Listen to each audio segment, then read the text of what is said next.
계속해서 우리가 이제 제1차 태신자 봉헌을 앞두고 전도에 관한 말씀으로 하나님 말씀을 나누고 있습니다. 전도에 대해서 여러 가지 정의가 있습니다. 전도는 무엇인가 라고 할 때에 여러 가지 말을 합니다. 전도는 감동이다. 전도라고 하는 것은 단순히 지식을 전달하는 일이 아니라 그 마음을 설득해야 하는 일이기 때문에 전도는 감동이다.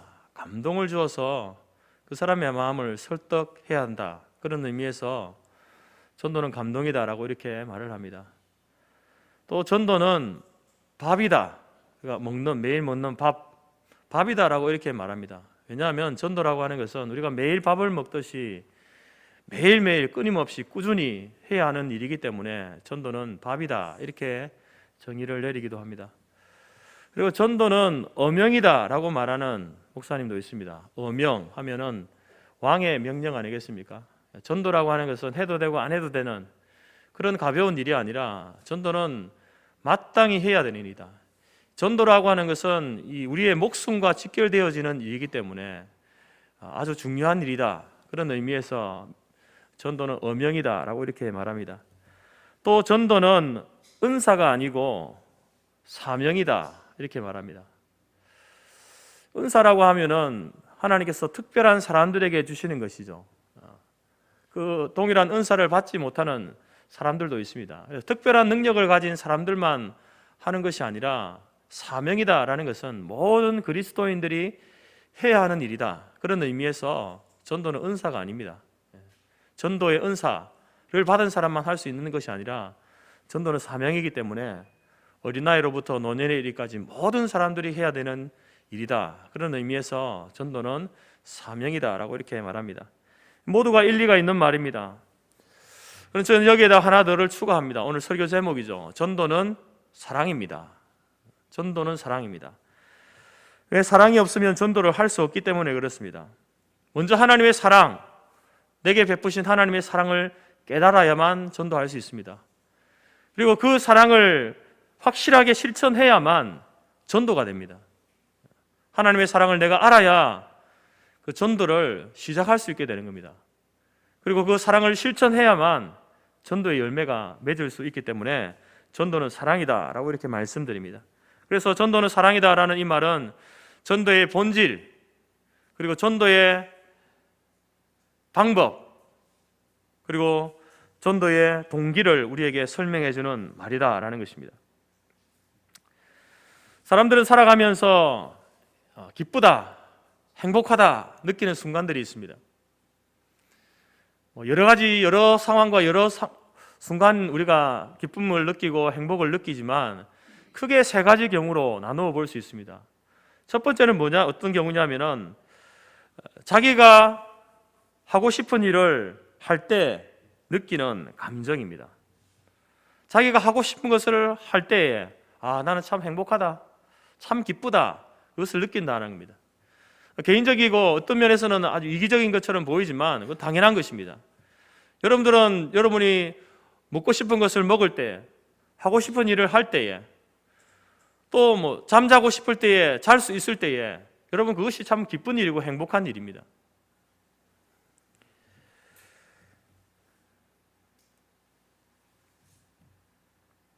미국의 펜실버니아 대학에서 사람이 가장 행복을 느낄 때가 언제인가라는 그런 좀 연구를 한 적이 있습니다. 216명의 학생에게 각각 $3씩 나눠주면서 한 부류에게는 이 돈을 국제 구호단체인 유니세프에다가 기부를 해라. 그리고 또 한 그룹에는 이 돈을 작지만 당신의 용돈으로 사용해라. 세 번째 그룹에게는 이 돈을 네가 하고 싶은 대로 써라. 네가 쓰고 싶은 대로 하고 싶은 대로 이 돈을 사용하라 라고 이렇게 이야기를 했습니다. 그리고 나서 이제 그 사람들의 그것을 돈을 사용하고 난 다음에 그 마음의 상태들을 분석해 보니까 그 $3를 받아든 그 사람 가운데 가장 행복을 느끼는 사람은 누구였냐 하면은 바로 네 마음대로 이 돈을 사용해봐라. 네가 하고 싶은 대로 해보라고 한 그렇게 사용한 사람들이 작은 돈이지만 3달러를 통해서 행복을 느꼈다라고 이렇게 말했다라는 것입니다. 여러분, 사람은 강제로 어쩔 수 없이 하는 일보다는 자기가 하고 싶은 일을 할 때에 기쁘고 행복감을 느끼게 되어 있습니다. 그래서 이것이 가장 기본적인 것이죠. 그래서 자기가 하고 싶은 일을 하면서 돈을 버는 사람, 자기가 하고 싶은 일이 곧 직장이 되는 사람, 그 사람을 바라보면서 많은 사람들이 부러워하죠. 나도 저렇게 살고 싶은데 현실이 그렇지 못한 것이 안타까운 그런 사람들도 있지 않습니까? 그리고 그 다음에 기쁨은 어떤 기쁨이냐면은 내가 누리는 기쁨을 사랑하는 사람과 함께 나눌 때, 사랑하는 사람도 그 기쁨을 함께 누릴 때에 기쁘다라는 것이죠. 행복하다. 정말 기쁘고 행복하다. 그런 감정을 느낀다라는 겁니다. 여러분, 우리가 맛있는 음식을 혼자 먹어도 맛있죠. 맛있는 음식은 혼자 먹어도 맛있습니다. 아름다운 경치를 혼자 볼 때에도 참 행복감을 느낍니다.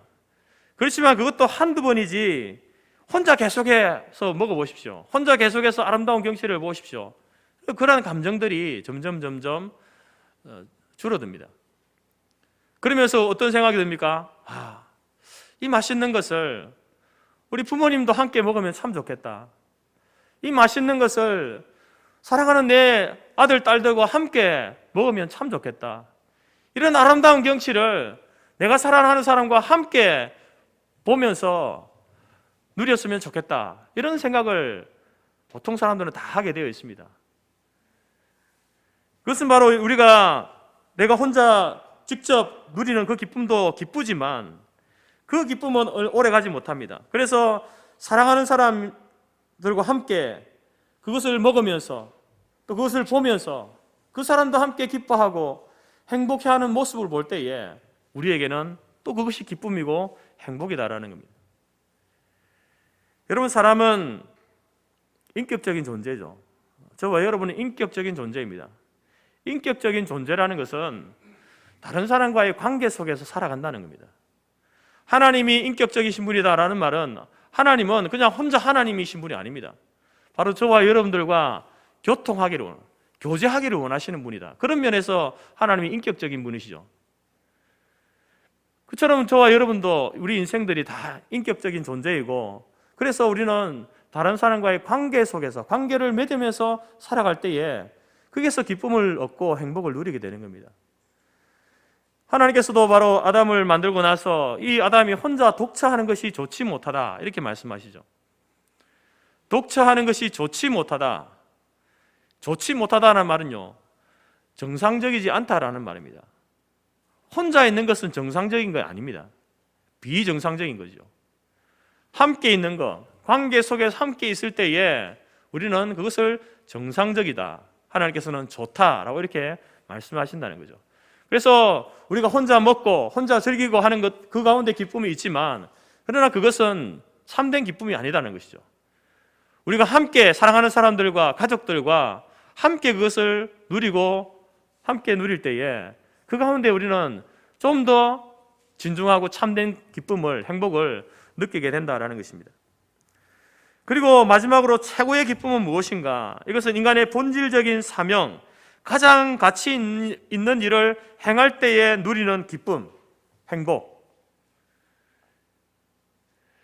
여러분, 이것이 바로 이제 하나님께서 우리에게 명령하신 그 사명인데 반드시 해야 되는 일 아닙니까? 근데 그 반드시 해야 되는 그 일이 내가 좋아하는 일이 될 때에, 이것이 이제 서로 일치가 될 때에 그 순간 여러분, 우리는, 그 사람은 인생의 가장 큰 기쁨과 큰 행복을 누리면서 살게 된다는 겁니다.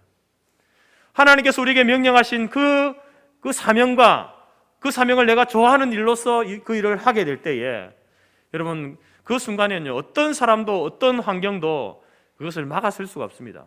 그 기쁨을 빼앗아갈 수가 없는 겁니다. 소위 목에 칼이 들어와도 그 일을 하게 되고, 그것을 함으로 인하여서 우리가 기쁨을 누리고 행복을 얻게 된다라는 것입니다. 우리 그리스도인들에게 가장 큰 행복과 기쁨은 무엇입니까? 그것은 다른 것이 아닙니다. 예수 그리스도를 믿는 것이죠. 예수 그리스도를 믿고 우리가 죄와 사망의 굴레에서 벗어나서 하나님께서 주신 그 구원의 기쁨, 그 구원을 누리면서 살아가는 것이 가장 큰 기쁨이고 행복입니다. 맛있는 것을 먹고 집을 사고 진급을 하고 기쁘죠. 그러나 그러한 것들은 궁극적인 기쁨이 아니라는 겁니다. 우리의 인간의 궁극적인 것은 바로 이 구원을 얻는 것이고, 구원을 얻음으로 말미암아 이제 우리가 살아가는 그 삶에서 누리게 되는 그 구원들, 그것들을 누리며 살아갈 때에 참된 기쁨과 행복을 누리게 된다는 것입니다. 그래서 이 기쁨이 내 인생의 최고의 목적이 될 때에, 하나님께서 명령하신 이러한 삶이 내가 좋아하는 삶의 어떤 모양과 패턴이 될 때에 그 사람은요, 어떤 삶의 상황에서도 기쁘고 행복한 겁니다. 가난해도 행복한 것이고요, 병들어도 행복한 겁니다. 심지어 죽을 그런 위험 가운데서도 그 사람의 기쁨과 행복은 누구도 빼앗아갈 수 없다라는 것입니다. 그리고 그러한 기쁨과 행복을 누리는 사람은 가만히 있지 못하죠. 이 모든 환경을 초월하는 기쁨과 행복을 누리고 있는 사람은 그것을 자기 혼자만 그것을 누리고 싶지 않습니다. 사람들이 사랑하는 사람에게 그 기쁨을 알려주고 싶은 거예요. 가만히 있지를 못합니다. 내가 누리고 있는 이 기쁨을 가족들에게, 사랑하는 사람에게 전하고 내가 살고 있는 이 복된 삶을 함께 공유하고 싶어 하는 거죠. 왜냐하면 그러면 그 기쁨이 더 배가 되어지거든요. 거기에다가 예수를 믿지 않는 것, 소위 구원받지 못하고 살아가는 것이 인생의 가장 큰 형벌이고, 그리고 그것으로 인하여서 우리의 육체와 우리의 영혼이 죽을 수밖에 없는 존재다라는 사실을 알게 되어지면 마음이 급해지는 겁니다.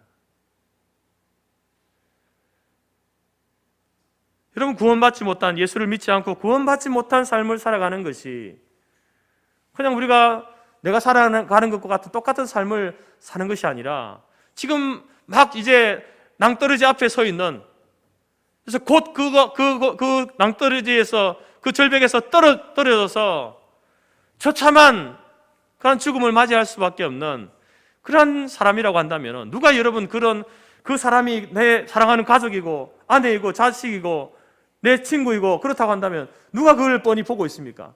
마음이 급해지잖아요. 빨리 그 사람 붙잡아야 되잖아요. 그 낭떠러지에서 돌아설 수 있도록 해야 하는 것이 사람의 마음인 것이죠. 그래서 그런 상황에서는요, 누가 시키지 않아도, 강제하지 않아도 그 위험에서 돌아서서 내가 누리고 있는 이 기쁨, 이 행복을 함께 누리자고 그렇게 전하게 되어진다라는 것입니다. 서초동에 있는 사랑의 교회에서는요, 해마다 영적 대각성 집회를 갖습니다. 소위 전도 집회인데, 대각성 집회라고 말하는 이유는 이 각성이 깨어난다는 말 아닙니까? 영적으로 깨어나는 거죠. 잠자던 영혼이 깨어나는 것을 말합니다. 언제 깨어나는가? 바로 우리가 말씀을 들고 복음을 전할 때에 그 사람이 깨어난다는 것이죠. 그래서 전도받은 그 사람도 살아나는 것이고, 나도 그러한 과정들을 통해서 나도 다시 회복되고 살아나는 그런 의미에서 전도 대각성 집회라고 이렇게 이야기를 합니다.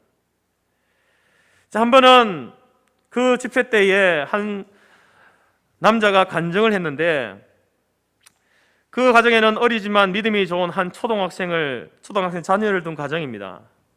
엄마는 교회를 다니고 열심히 교회를 다니고 신앙이 좋습니다. 그런데 아빠인 자기는 예수를 믿지 않아서 이제 교회도 다니지 않는 겁니다. 근데 그 자기 아들이 늘 아빠를 위해서 기도하면서 전도를 했다는 거죠. 아빠, 예수님이 얼마나 좋으신 분인데 왜 예수님을 안 믿어요? 아빠, 예수님을 꼭 믿어야 됩니다. 아빠, 예수를 꼭 믿어야 돼요. 자기 아들이 그렇게 말하니까 그 귀엽기도 하고, 그렇지만 또 이제 믿음이 없는 사람이니까 그것도 한두 번이지 계속 이야기하면 귀찮지 않습니까? 그래서 그 아버지가 이렇게 이야기했다는 거죠. 그래, 아빠, 때가 되면 아빠도 교회 나갈 거야. 교회 나갈 건데 자꾸 네가 그렇게 때를 쓰면 아빠 교회 안 나간다? 이렇게 이제 이야기를 했다는 겁니다. 그러던 어느 날 슬픈 사건이 일어났습니다. 아들이 바깥에서 놀다가 불의의 교통사고로 죽게 된 것입니다. 갑작스러운 그 비극적인 사건으로 그 가정 가운데 큰 슬픔이 찾아왔습니다. 그 슬픔을 억누르고 아들의 장례식을 다 치르고 난 다음에 이 아버지는 자기 아들 방으로 들어가 봅니다. 아들의 쓰던 물건을 하나하나 만지면서 아들을 추억합니다. 옷에 남아있는 향기도 맡아보고 쓰던 책상도 만져보고 읽던 책도 뒤적거리면서 아들을 추억합니다. 그러다가 우연히 아들이 쓴 일기장을 보게 되는데 거기에 보니까 들춰보니까 죽기 며칠 전에 쓴 일기가 있는데 그 일기 내용 가운데 이런 기도가 적혀 있는 겁니다. 예수님, 우리 아빠 예수 믿게 해주세요. 아빠가 예수 믿기 위해서 내가 죽어야 한다면 나 죽어도 좋아요. 내가 죽더라도 우리 아빠 예수 믿고 천국 가게 해주세요. 이 내용을 읽은 아빠는 하염없이 눈물을 흘렸다고 합니다. 그리고 그 순간부터 아내가 다니고 있는 교회에 이제 함께 다니면서 세례를 받게 되어졌고, 그리고 교회 앞에서 자신이 예수 믿게 된 그 간증을 하게 된 것이죠. 그 간증을 하는 순간 모든 성도들이 함께 울었다는 것 아니겠습니까? 여러분, 그 어린 아이가, 한 초등학생이 자기 인생에서 가장 기쁘고 행복한 그것이 예수를 믿는 것이고, 예수를 믿어서 구원받고 천국 가는 것이 가장 기쁘고 행복한 것이다. 이것을 나는 알고 있고 엄마도 알고 있는데 내 사랑하는 아빠가 알지 못하고 있으니 그 아빠에게 예수 믿으라고, 교회 가자라고 전하는 것 아니겠습니까? 내가 누리는 기쁨, 이 행복을 내 사랑하는 아빠도 함께 누렸으면 좋겠다라고 그렇게 일기에 적고 기도문으로 적은 것 아니겠습니까? 이러한 기쁨은 이기적인 것이 아니라 인생의 가장 본질적인 기쁨, 가장 가치 있고 최고의 기쁨과 행복인 것입니다. 구원이라고 하는 것은 바로 그런 것입니다. 그런 면에서 이 전도는 여러분 사랑인 것이죠. 사랑이 없으면 전도할 수 없습니다. 하나님을 사랑하지 않으면 전도할 수 없습니다. 하나님의 사랑이 내 속에 없으면 전도 못합니다. 하나님이 사랑하시는 그 영혼을 내가 사랑하지 못하면 전도 못합니다. 한두 번은 흉내 낼 수 있겠죠. 지속적으로 할 수 없는 겁니다. 여러분, 사랑하는 사람이 지금 멸망을 향해서 나아가고 있는데 누가 그것을 두 눈 뜨고 지켜볼 사람이 누가 있습니까?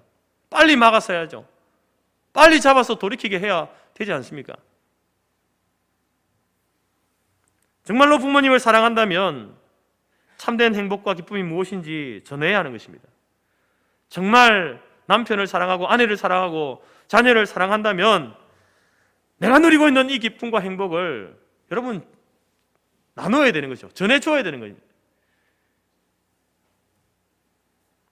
심지어 예수를 안 믿으면 어떤 인생의 결말이 있는지를 알고 있으면 어떻게 여러분 그것을 그냥 그 사람이 가고 있는 그 길을 방관자처럼 그렇게만 보고 있을 수 있습니까? 여러분, 저와 여러분들도 우리의 삶의 자리에서 우리의 가족들을 향해서, 자녀들을 향해서 이런 흔적들을 남겨야 되는 겁니다. 잔소리를 계속 하라, 예수 믿으라고 잔소리 하라는 말이 아니라 그런 흔적들을 남기는 거죠. 아, 정말로 우리의 어머니가, 아버지가 나를 사랑해서 당신의 삶에 이런 흔적들을 남겨놨구나. 일기를 통해서 내 사랑하는 아들이, 내 딸이, 우리 손자, 손녀가 예수 믿고 구원받은 하나님의 사람으로 살면 좋겠다. 그 일기 속에 그런 흔적들을 남겨놓는 겁니다. 여러분들의 유언 가운데에 돈이 얼마 있으니까 나는 이런 유언 말고 정말로 내 사랑하는 손자, 손녀들이, 아들, 딸들이 예수 믿고 교회 안에서 믿음을 가지고 직분을 가지고 그렇게 헌신하며 살아가면 좋겠다. 그런 유언들을 남겨놓으시기 바랍니다. 그런 흔적들을 남겨놓을 때에 지금 당장은 아니더라도 나중에 여러분들이 세상을 떠나고 나서 그 아이들이, 그 자녀들이 그 흔적들을 들춰보면서 우리 부모님이 가지고 있던 그 기쁨과 행복이 이것이었구나. 그 기쁨을 나하고 나누고 싶어서 이 삶에 이런 흔적들을 남겨놓으셨구나. 여러분, 그것을 보고 그들이 돌이키지 않겠습니까? 정말 사랑한다면 오늘 이 아이의 기도처럼 예수님, 우리 아빠 예수 믿게 해주세요. 아빠가 예수 믿기 위해서 내가 죽어야 한다면 나 죽어도 좋아요. 내가 죽더라도 우리 아빠 예수 믿고 천국 가게 해주세요. 여러분, 이 아이는 그 일기 속에 흔적을 남겨놓은 거예요.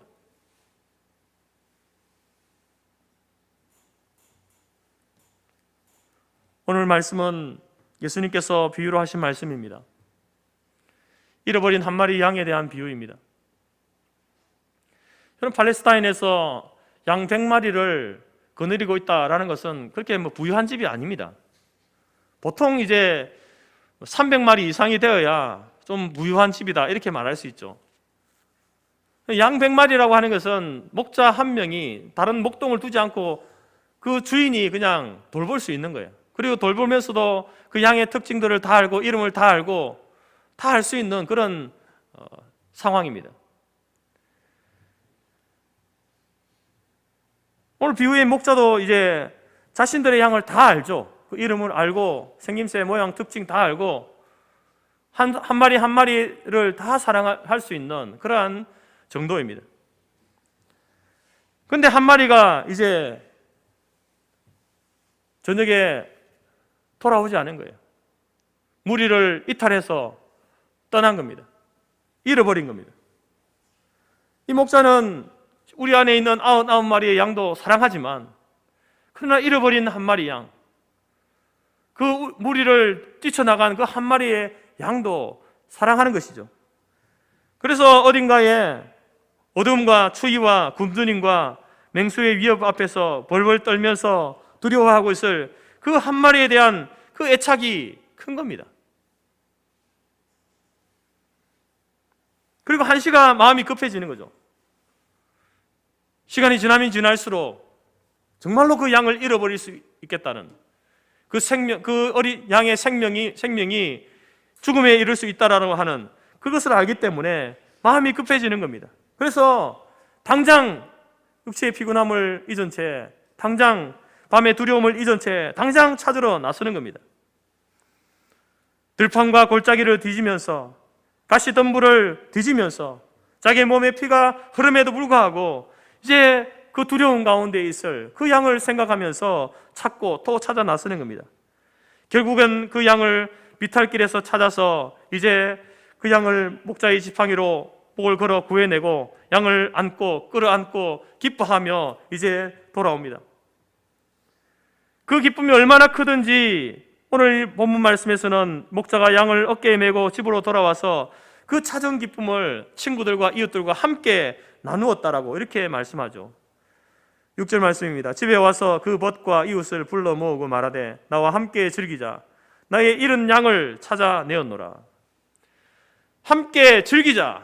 여러분, 이 즐기자, 즐겁다라고 하는 이 말의 의미는요, 기쁨이 넘쳐서 노래를 부르며 춤을 출 정도의 상태. 그냥 내가 기뻐서 춤춰야 되겠다 생각하고 하는 게 아닙니다. 자기도 어쩔 줄 몰라 하면서 그냥 자동적으로 나오는, 춤이 나오는, 너무 기뻐서 그 기쁨을 숨길 수 없는 상태, 그 상태입니다. 그래서 그 기쁨을 함께 친구들과 나누자라는 것이죠. 여러분, 우리는 이 목자의 모습에서 바로 죄인을 사랑하시는 하나님 아버지의 모습을 보게 되는 겁니다. 하나님께서도 바로 이러한 기쁨 가운데에 저와 여러분들을 찾으셨습니다. 우리도 잃어버린 한 마리의 양이었는데 목자 대신 우리 하나님께서 우리를 찾으면서 참 귀찮게 하네, 그런 마음이 아니라 너무나 기뻐서 그 기쁨을 감출 수 없어서 그 몸이 그냥 자동적으로 춤을 추면서 기뻐했던 그것이 바로 저와 여러분들이라는 겁니다. 오늘 목자는 자기의 친구들을, 이웃들을 그 기쁨의 잔치에 함께 초청하고 있다라는 것이죠.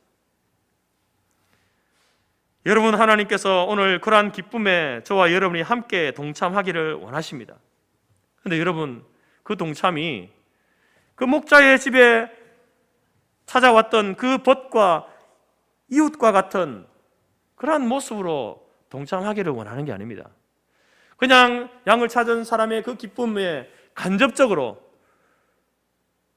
수동적으로 그냥 그 잔치에, 기쁨의 잔치에 참석하는 그 사람이 아니라 오늘 하나님께서 우리에게 이 기쁨에 동참하기를 원하시는 모습은 뭐냐면은 바로 저와 여러분이 이 목자가 되는 겁니다.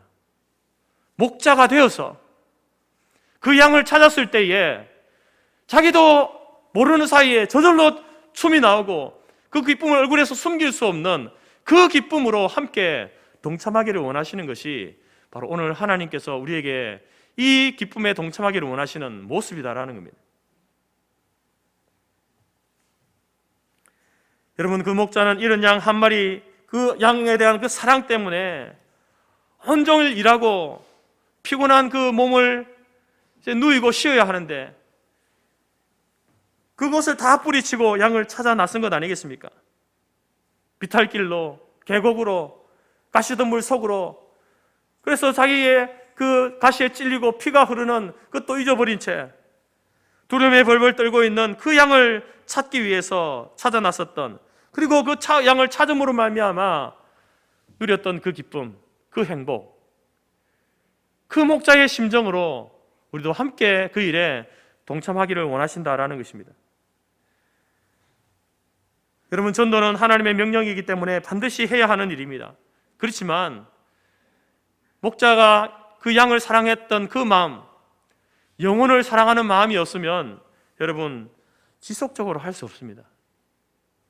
양을 찾아 나서는 일, 오늘 하루 이틀의 일이었겠습니까? 목자에게 양을 찾아 나서는 일이 하루 이틀의 일이었겠습니까? 정말 사랑하는 마음이 없으면, 영혼에 대한 뜨거운 사랑, 독생자를 십자가에 내어줄 만큼의 그 아버지의 사랑이 우리 안에 없으면 전도 여러분 못합니다. 할 수 없습니다. 흉내는 낼 수 있지만 지속적으로 못한다는 겁니다. 그래서 전도해야 될 우리들은요, 기도해야 되는 거예요. 하나님 앞에 기도해야 됩니다. 하나님 아버지의 그 사랑의 마음을 우리에게도 달라고, 하나님의 그 뜨거운 심장을 나에게도 달라고 기도하셔야 되는 거예요. 그 사랑이 우리에게 공급될 때에, 그 사랑에 우리가 다시 감복할 때에 그 사람이 진짜 여러분 전도할 수 있는 것입니다. 지속적으로 전도할 수 있는 거예요. 나를 실망하게 만들고 나를 지치게 만들고 포기하게 만드는 사람일지라도 포기하지 않고 끝까지 할 수 있는 겁니다. 우리의 삶에 여러 흔적들을 남기면서 그 사람을 위한, 그 사람의 그 영혼의 구원을 위하여서 일할 수 있다는 것입니다. 그런 면에서 여러분, 전도는 사랑입니다. 사랑이 없으면, 하나님이 우리를 사랑하신 그 사랑이 우리 가슴에 없으면 전도 못합니다.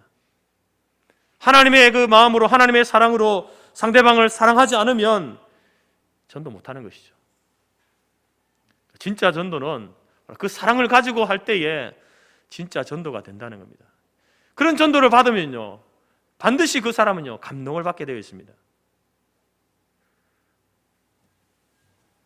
그래서 여러분, 오늘날 현대 전도에서는요, 물론 말로 하는 전도 중요하죠. 그러나 거기에다가 삶으로 하는 전도가 함께 병행될 때에 여러분, 그러한 전도가 좋은 열매를 맺게 되어 있다라는 것입니다. 교회 가자고, 예수 믿으라고 때를 쓰지 않아도 우리 삶을 보고, 그 사람을 사랑하는, 그 섬기는 그 삶을 보고 여러분 감동받고 예수 믿고 예수님 앞으로 나온 그런 경우들이 허다하지 않습니까? 필리핀에서 선교하는 미국인 선교사 부부가 있었습니다. 하루는 남편 선교사가 자전거를 타고 가는데 지프차를 개조한 버스, 필리핀 그런 쪽에는 그런 차들이 많지 않습니까? 그 차가 이제 중앙선을 가로질러 와서 자전거를 타고 가던 그 남편을 치워버린 거예요. 그래서 남편 선교사가 갑자기 이제 사고로 죽었습니다. 그 자리에서 즉사하였습니다. 버스기사는 그 자리에서 즉시 구속되었고, 아내인 패기 선교사는 큰 슬픔 가운데에 교회다가 빈소를 마련하고 이제 장례식을 치르게 되었습니다. 슬픔 가운데 하루를 보내면서 이 패기 선교사는 생각했습니다. 어차피 남편은 천국 가 있을 것이고, 근데 갑작스럽게 사고를 낸 그 운전사와 그 가족들은 얼마나 큰 절망과 슬픔 가운데 있을까 생각하니까 연민의 마음이 생기는 겁니다. 그러면서 이제 기도를 합니다. 필리핀의 법에 따르면은 피해 당사자가, 가족들이 그 사람을 석방을 원하면은 그 사람이 석방될 수 있다는 거예요. 그래서 기도하면서, 생각하면서 기도한 끝에 하루 만에 운전자 기사의 석방을 요구하는 서류에다가 서명을 하게 되었습니다. 다음 날 많은 조객들 가운데 이제 하염없이 눈물을 흘리면서 다가오는 한 남자를 봤는데 직감했습니다. 아, 저 사람이 우리 남편을 치게 만든 운전기사구나. 백이 선교사는 울음을 삼키면서 당신이 석방되어 기쁩니다. 과실에 대한 책임을 묻지 않겠습니다. 저 남편은 크리스찬인데 필리핀 사람을 너무나 사랑해서 그 필리핀 사람들에게 하나님의 사랑과 용서를 전하기 위해서 온 선교사입니다. 당신도 하나님의 사랑과 용서를 알게 되면 참 좋겠습니다. 그렇게 이야기했습니다. 그러자 그 운전기사는 연신 눈물을 흘리면서 감사합니다, 감사합니다. 그렇게 하면서 이제 돌아갔습니다. 집으로 돌아갔습니다. 백이 선교사는 이제 이 사람을 더 이상 볼 일이 없겠구나라고 생각했습니다. 그런데 다음 날 그 운전기사가 자기의 아내와 세 딸을 데리고 또 장례식장으로 찾아온 겁니다.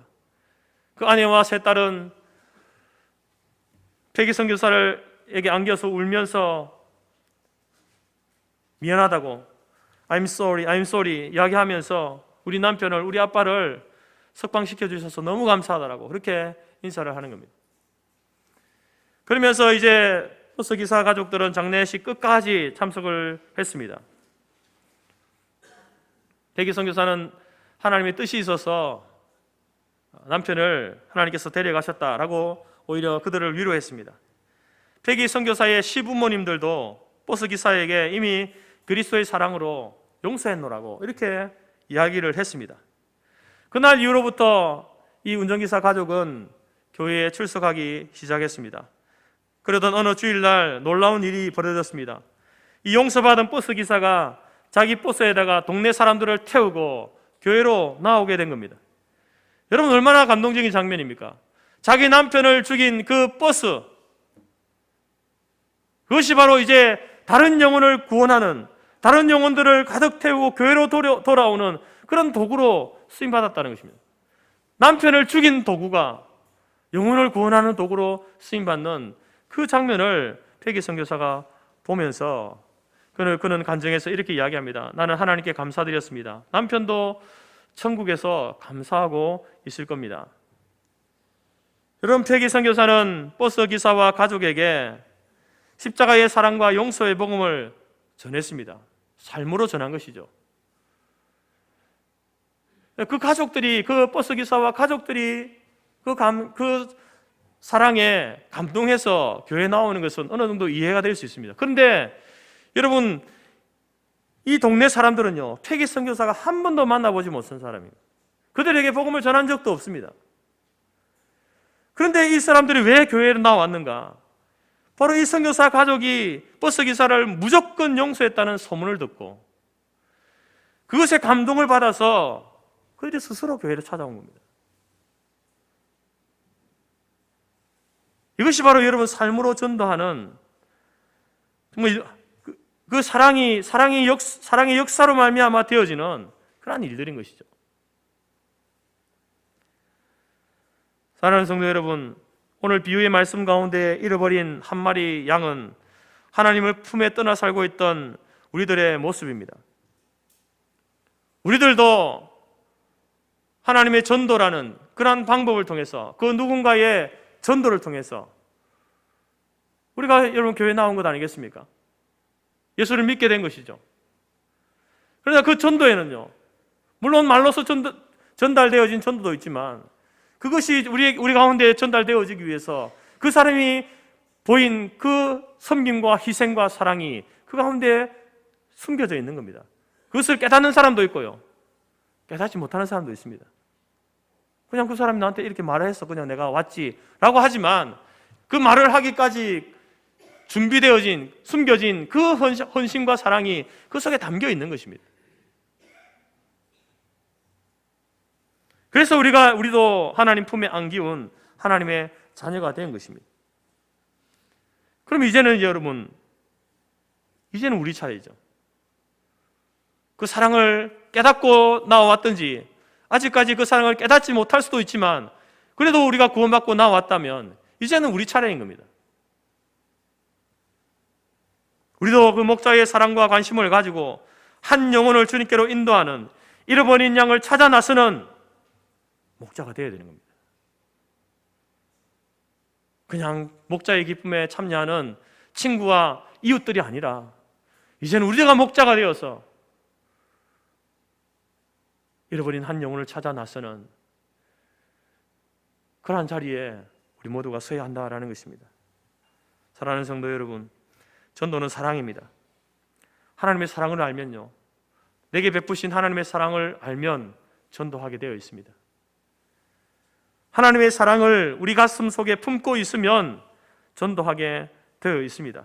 오랜 시간이 걸려도 그 사람이 나의 사랑을 지금 당장 깨닫지 못해도 포기하지 않고 끝까지 할 수 있습니다. 그리고 그러한 사랑에는요, 그러한 전도에는 반드시 열매를 맺게 되어 있습니다. 결실을 맺게 되어 있습니다. 시간이 5년, 10년 걸릴 수도 있습니다. 당장 열매 맺힐 수도 있고요. 내가 이 땅에 살아가는 동안에 그 열매가 맺혀지지 않을 수도 있습니다. 그러나 우리가 어떤 모습으로든지 그 사랑의 흔적들을 남겨놓으면 하나님께서는 그것들을 통하여서 반드시 열매를 맺게 하신다라는 것입니다. 그리고 그 전도받은 그 사람이 그 사랑에 감동받게 되어지면 그때가 되면요, 강요하지 않아도 스스로 천부여 의지없어서 손들고 나옵니다. 그렇게 여러분 하나님 앞으로 나오게 되어 있다라는 것입니다. 여러분, 이러한 경험들, 이러한 일들이, 이 놀라운 사건이 여러분의 인생 가운데는 언제 있었습니까? 여러분들의 그 전도와 여러분들의 감동적인 그 사랑을 통해서, 헌신과 섬김을 통해서 그렇게 두 손 들고 주님 앞에 나왔던, 내가 전도했던 그런 사건이 언제 있었습니까? 이런 간증을 언제 했었습니까? 너무 오래된 기억으로 잊혀져 있다면 올해 다시 한번 여러분 그 감동과 감격을 회복할 수 있기를 바랍니다.